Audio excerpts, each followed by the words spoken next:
ঘুম থেকে উঠেই এরকম একটা ওয়েদার দেখব ভাবতে পারিনি। ঘন কালো মেঘে ঢাকা একটা আকাশ, আর এদিকে ঝমঝমিয়ে বৃষ্টি হচ্ছে। বাইরের কাজবাজ কীভাবে করব বুঝতে পারছি না। বাইরের দৃশ্যটা তোমাদেরকে একটু দেখিয়ে নিই। মাঠের পেছন সাইডটা দেখো একবার। মাঠের মধ্যে এরকম অবস্থা, তো কত গরু বাঁধা, গরুগুলো এখনো তুলে নিয়ে যাওয়া হয়নি। সকাল সকাল এরকম একটা পরিবেশ দেখতে কিন্তু বেশ ভালোই লাগে। তবে হ্যাঁ, যদি ঘরে বসে সেটা উপভোগ করা যায়। বাইরের বৃষ্টিতে জলে ভিজে সব কাজবাজ করতে হবে, তার জন্য কিন্তু এটা একদমই সুন্দর নয়। দেখতে পেলে আকাশটার অবস্থা, চারিদিকটার অবস্থা। হঠাৎ করে সকাল 7:30-7টার সময় বৃষ্টি নেমে পড়লো। তা এবারে বাইরের কাজ কিভাবে করব, এটাই হচ্ছে একটা প্রবলেম, জানো তো। মানে ঝড় বৃষ্টি বর্ষাকাল আসলে পরে একটাই সমস্যা, যে বাইরের কাজগুলো, বাসি কাজগুলো আমি কিভাবে কমপ্লিট করব। ঘরে যেটুকু জল তুলে রেখেছি সেটুকু জল দিয়ে মুখ টুক ধুইয়ে ওদেরকে খেতে দিতে হবে। আর বৃষ্টিটা কমলে তারপর হয়তো বৃষ্টি, আর আকাশ ডাকার অবস্থা শুনতে পাচ্ছ। তোমাদের মাঠে একটুখানি দেখাই গরুগুলো কিভাবে যাচ্ছে। গ্রাম সাইডে কিন্তু শুধু যে মানুষের কষ্ট তা কিন্তু নয়। সকালবেলা যারা গরু বেঁধে গেছিলো মাঠে, তারা কিন্তু ভাবতে পারেনি যে এরকম ঝমঝমিয়ে বৃষ্টি আসবে। আবার বৃষ্টি আসার পর সেই গরুগুলোকে নিতে যাওয়া, যেমন মানুষদের কষ্ট হয় তেমন কিন্তু এই পশু পাখিগুলোরও কষ্ট হয়। তা এই বর্ষাকালটা আসলে দেখতে যখন হয় যে গরুগুলো মাঠে দাঁড়িয়ে ভিজছে, তখন খুবই খারাপ লাগে। দেখতে পেয়েছো, এই ঝড় বৃষ্টির মধ্যে কিন্তু ওদেরও খুব কষ্ট, কেন কি মাঠে ওদের বেঁধে রেখে যাওয়া হয়, আবার ওদেরকে ভিজিয়ে ভিজিয়ে বাড়িতে নিয়ে যাওয়া হয়। ওয়েদারটা তো ভীষণই খারাপ ছিল, তা হঠাৎ করে দেখলাম হালকা হালকা রোদ উঠলো। তা সেই রোদ ওঠাতে আমি করলাম কি, বাইরের কাজগুলো সব সেরে নিলাম। তোমাদের সাথে আজকে আর শেয়ার করিনি, কেন একটু হালকা হালকা ঝিরিঝিরি বৃষ্টির মধ্যে কাজগুলো সব কমপ্লিট করে এসেছি। এই যে এইদিকে একটু বাসনগুলো সব মেজে ঘষে নিয়ে এসেছিলাম। আর এই যে আমার গ্যাস তো মোছাই হয়ে গেছে, আর গ্যাস মোছার পরে একটু দুধ গরম করে ছেলেমেয়েদের খাইয়ে দিলাম। দেখতে পাচ্ছ এই যে বাটিতে তোমাদের দাদাভাই কালকে আসার সময় চিংড়ি মাছ নিয়ে এসছে। চিংড়ি মাছটা নিয়ে এসছেই কিন্তু এই যে অনেক দিন ধরে আমার মাথা খারাপ করে দিচ্ছে, ইঁচড় খাবে ইঁচড় খাবে। চিংড়ি মাছটা নিয়ে এসছি কিন্তু শুধু ইঁচড় দিয়ে খাওয়ার জন্য। তো এখন এটা কাটতে হবে, আগের দিন রাত্রে কেটে রাখলে একটু সুবিধা হতো। আর এই যে এখানে এই বাজারগুলো নিয়ে এসছে, ভেন্ডি, আদা, রসুন, আম। ভেন্ডি, আদা, রসুন, আম এগুলো সব নিয়ে এসছে। তা এখন চিংড়ি মাছ বাছা, ইঁচড় কাটা, দুটোই কিন্তু অনেকটা শক্ত কাজ আর অনেকক্ষণ টাইমের কাজ। এই যে নিয়ে বসে পড়লাম ইঁচড়টা। আর এটার জন্য কিন্তু মাস্ট এই যে সর্ষের তেল, একটু একটু করে হাতে লাগিলেই কাটতে হবে, তার আর হাতে আর একটু আঠা লাগবে না। তো চলো নিয়ে এবার কাটতে থাকি। প্রথমে সর্ষের তেলটা নিয়ে ভালো করে হাতে আর বটির গায়ে লাগিয়ে নিচ্ছি। বটির মধ্যে আঠা লেগে গেলে না একদম ধার কমে যায়, আর অন্য কোনো সবজি কাটতে চায় না। আমি এর আগেও অনেকবার কেটে দেখেছি। বেশ ভালো, বেশ ভালো আছে। কালকে তোমার দাদাভাই এটা নিয়ে টেনশন করছিল যে ভেতরটা ভালো হবে কি না, কেমন হবে। দেখো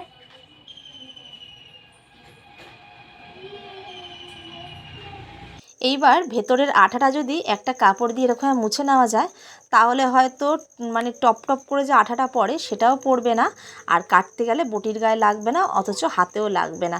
তো চলো অল্প অল্প করে আঠাটা বের হচ্ছে, আর একটা কাপড় দিয়ে ভালো করে মুছে নিচ্ছি। দেখো এক সময় এইসব কাজ কত কঠিন মনে হতো, তাই না?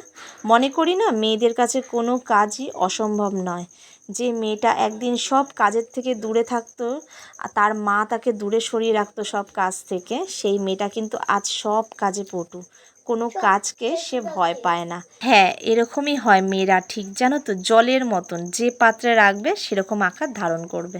আর এক সময় ইঁচড় তো অনেক দূরের কথা, স্বাভাবিক যে কোনো জিনিসই আমি কাটতে পারতাম না বটিতে, তাও আবার। আর এখন সব কিছু দেখো কত ইজি হয়ে গেছে। মানে ইঁচড় কাটতে কিন্তু আমি অতটা পাকা নই, কিন্তু তোমাদের দাদাভাইয়ের যে অনেক দিনের খাওয়ার ইচ্ছা, তবে আমার তো কাটতেই হবে। আর কাটা এখন প্রায় অনেকটাই শিখে গেছি।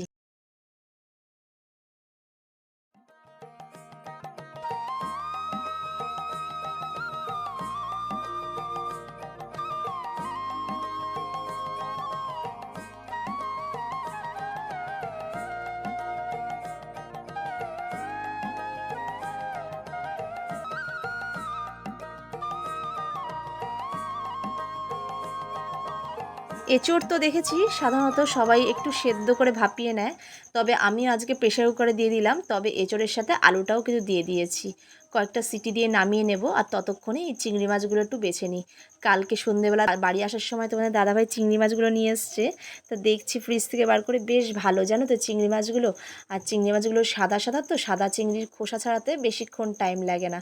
তবে চিংড়ি মাছগুলো এতটাই সাদা আর পরিষ্কার, খোসাটা দেখে মনে হলো আজকে একটা নতুন রেসিপি তোমাদের সাথে শেয়ার করা যাক।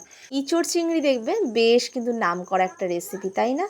তবে হ্যাঁ, ইঁচড় নিরামিষ খেতেও ভীষণ ভালো লাগে। এবছরের যেহেতু এই ফার্স্ট আজকেই প্রথম ইঁচড় রান্নাটা করছি, তা মনে করলাম যে চিংড়ি মাছ দিয়েই করি। আর চিংড়ি মাছ ইঁচড় তো খুব ভালো একটা পদ, মুখে মুখে সবাই জানো প্রায়, আর সবারই প্রায় প্রচণ্ড ফেভারিট। তাই মনে করছি আজ চিংড়ির খোসাগুলো রেখে দেওয়া যাক, দারুণ একটা রেসিপি তোমাদের সামনে তুলে ধরা যাক। চিংড়ি মাছগুলো কিন্তু সব বাছা হয়ে গেছে, আর বেশ বড় বড় জানো তো চিংড়ি মাছগুলো, দেখো বেশ কিন্তু বড় বড়। খোসার যে সুরগুলো আছে সেই সুরগুলো কিন্তু খালি বাদ দিয়েছি, এছাড়া কিন্তু পুরো খোসাটা নিয়েছি। আর খোসার যে দাড়িগুলো হয় সেগুলো কিন্তু বাদ দিয়েছি। অনেকদিন ধরে তোমাদের দাদাভাই এটা খাওয়ার জন্য বলছে, তবে এটা কিভাবে করব সেটা দেখার জন্য কিন্তু পুরো ভিডিওটা স্কিপ না করে দেখতে হবে। বাইরে তো ভীষণ জোরে বৃষ্টি পড়ছে, আর আজকে হচ্ছে ইঁচড় চিংড়ি, হচ্ছে চিংড়ির খোসা বাটা। খোসা মানে ওতে মাথাগুলো নিয়েছে আর লেজাগুলো নিয়েছে। তোমাদেরকে আমি এর আগে একদিনকে পটলের খোসা বাটা করার সময় বলেছিলাম যে এর মধ্যে একদিন আমি অন্য আরেকটা বাটা তোমাদের সাথে শেয়ার করবো, সেটা কিন্তু আজকে এই চিংড়ি মাছের খোসা বাটা। এঁচড় চিংড়ি রান্নার জন্য কিন্তু কড়াইয়ে একটু হালকা সাদা জিরে দিয়ে পেঁয়াজটা ভেজে নিয়ে তার মধ্যে আমি চিংড়ি মাছটা ছেড়ে দিলাম। দেখো এঁচড় ঠিক আমার অতটা ফেভারিট না জানো তো, কিন্তু বছরের প্রথমে সবজি কিন্তু বেশ ভালোই লাগে, তাই না? তবে এঁচড়ের চাইতে আমি কাঁঠালটা বেশি পছন্দ করি। আজকে এঁচড়টা একটু সুন্দর করে রান্না করব। আর এঁচড়টা যে প্রেশার কুকারে একটু সেদ্ধ করে নিয়েছিলাম, কিছুক্ষণ ঢাকা দিয়ে রাখার পর এঁচড়টা দিয়ে দেবো। এঁচড়ের অনেক গুণ আছে এটাও জানি, আমাদের পেট পরিষ্কার করার জন্য বা হজম শক্তি বাড়ানোর জন্য এঁচড় কিন্তু একদম ভরপুর। আজ এঁচড়ের মশলাটা তোমাদের সাথে আর শেয়ার করলাম না, মাংসতে যা যা মশলা দেওয়া হয় তাই দিয়ে কিন্তু আজকে এঁচড়টা রান্না করব। আর হ্যাঁ, এইসব মশলা না দিলে ভালোও লাগবে না। তবে ব্যাক ক্যামেরা তোমাদেরকে একটু দেখিয়ে দিই। দেখো রান্নাটা কিন্তু আমার পুরো কমপ্লিট হয়ে গেছে, আর বেশি জল দিলাম না জানো তো, যেহেতু সেদ্ধ করা এঁচড়টা। আর কি সুন্দর বেশ একটা মাখা মাখা ব্যাপার হয়েছে দেখো।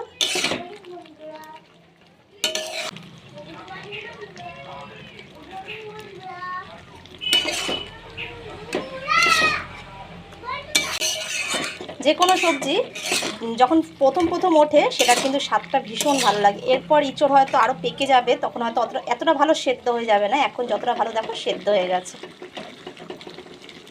তা চলো নামিয়ে নিই।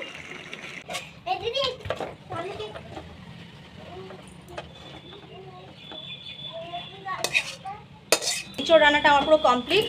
আর দেখো দেখতে দেখো কি দারুণ লাগছে। দেখতে কেমন লাগছে বলো তো একটুখানি তোমরা কমেন্ট করে।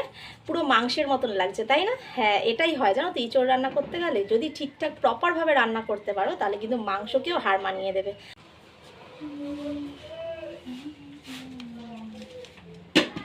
দেখো চিংড়ি মাছের খোসাগুলো তোমরা দেখতে পাচ্ছ, একদম কিন্তু পরিষ্কার, একদম পরিষ্কার। আর বেশ বড় বড় চিংড়ি ছিল, সেই জন্যই কিন্তু আজকে আমি এই খোসাগুলো নিলাম। এরকম বড় বড় সাদা সাদা চিংড়ির খোসাগুলো কিন্তু একদম নরম হয়, সেই জন্য বাটতেও কষ্ট কম, আর খেতেও কিন্তু সাদা চিংড়ির খোসা খুব স্বাদ। এটার জন্য কিন্তু আমি নিয়ে নিয়েছি বেশ অনেকটা রসুন, কাঁচা লঙ্কা আর একটা শুকনো লঙ্কা।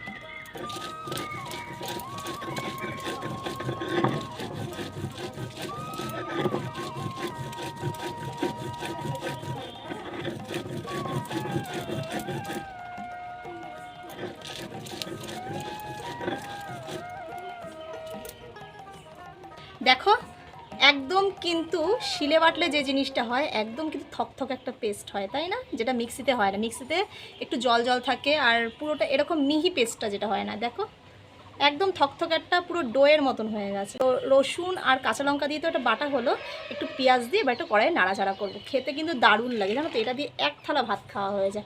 যারা ঠিক এইসব রান্নাগুলো জানো, এইসব রান্না খাও, তারা এর স্বাদ জানো। আর যারা খাও না তারা তো একটু নাক ছিটকাবে। কিন্তু কি বলো তো, একটা জিনিস আমি গর্ব করে বলতে পারি যে আজ বাঙালের ঘরে মেয়ে বলে আমি অনেক কিছু খাওয়ার কিন্তু স্বাদ পেয়েছি, আর এখনও পর্যন্ত স্বাদ উপভোগ করি।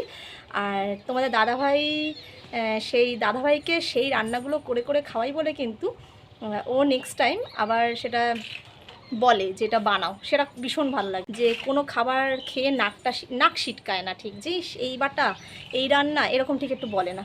দেখেছি যে হয়তো ভালো লাগে বলেই হয়তো নেক্সট টাইম আবার বলে যে এই রান্নাটা করো তো, ওই বাটাটা করো তো, ভালো লাগে বেশ। চলো কড়াইয়ে গিয়ে এবার একটু ভালো করে এটা নাড়িয়ে চাড়িয়ে নিই। এইসব বাটা কড়াইয়ে নাড়ানোর জন্য কিন্তু একটু কালো জিরে আর একটু পেঁয়াজ কিন্তু মাস্ট দিতেই হবে। কালো জিরেটা কি হয়, একটু যে সেন্টের ব্যাপারটা আছে না, সেই সেন্টের ঘ্রাণটা খুব সুন্দর আনে। আর পেঁয়াজ তো আমি বাটা করিনি, অনেকে যারা বেটে দিতে চাও তারা বেটে দিতে পারো, তবে আমি বাটিনি, একটু পেঁয়াজ ভাজা করেই দিলাম। আর পেস্টটা আমি কড়াইয়ে দিয়ে এবার ভালোভাবে নাড়িয়ে চাড়িয়ে নেব।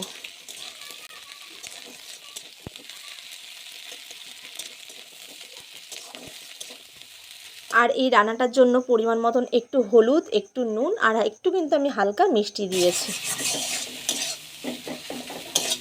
মায়ের হাতে তো সবসময় খাওয়াই হয়, তাই না? আমার বাড়িতে কিন্তু আমি প্রথম এটা বানালাম, জানো তো। আর বেশ সুন্দর একটা গন্ধ বেরিয়েছে, ঠিক মানে গন্ধটা বেরাচ্ছে আর ঠিক মনে করছি যে আমার মা ঠিক যখন বানাতো ঠিক এরকমই একটা গন্ধ আসতো। তা মায়ের হাতে সবসময় তো খেয়েছি, মা তো সবসময় এরকম বাটা বানিয়ে খাইয়েছে, কিন্তু নিজের হাতে কিন্তু কখনোই করিনি। আজকে ফার্স্ট এটা বানালাম। তা তোমরাও ট্রাই করো বাড়িতে, আশা করি তোমাদের ভালো লাগবে। চিংড়ি মাছের মাথা বাটার রেসিপিটা কিন্তু আমি আজকে এখানেই শেষ করলাম। আশা করি তোমাদের ভালো লাগলো। যাদের ইচ্ছা হবে তারা কিন্তু এরকম বানিয়ে খেতে পারো। চলো টাটা, বাই, ভালো থেকো, সুস্থ থেকো, পরের ব্লগটায় চোখ রেখো।